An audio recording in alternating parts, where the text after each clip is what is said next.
বিপদ দূর হওয়ার জন্য আল্লাহ ছাড়া কোনো সৃষ্টির কাছে প্রার্থনার হুকুম কি? ক কুফরি, খ বিদআত, গ শিরক, ঘ মুবাহ। জি আলহামদুলিল্লাহ, এর উত্তর হবে গ শিরক। গ শিরক। কোরআনে কারীমের আয়াত রয়েছে, আল্লাহ রাব্বুল আলামিন বলেছেন, وَإِذَا مَسَّ النَّاسَ ضُرٌّ دَعَا رَبَّهُ مُنِيبًا إِلَيْهِ ثُمَّ إِذَا خَوَّلْنَاهُ نِعْمَةً مِنَّا। যখন মানুষ বিপদে পড়ে তখন আমাকে ডাকে, আবার বিপদ থেকে ছুটে গেলে সে আমাকে ভুলে যায়। আপনার উত্তরটি সঠিক হয়েছে। জনাব শাহাদাত হোসেন খান ফয়সাল যদি কিছু বলেন।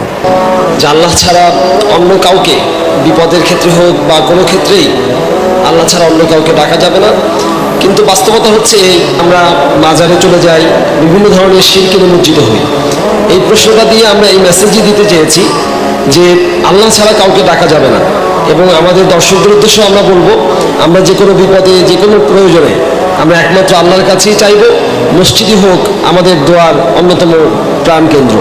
ধন্যবাদ।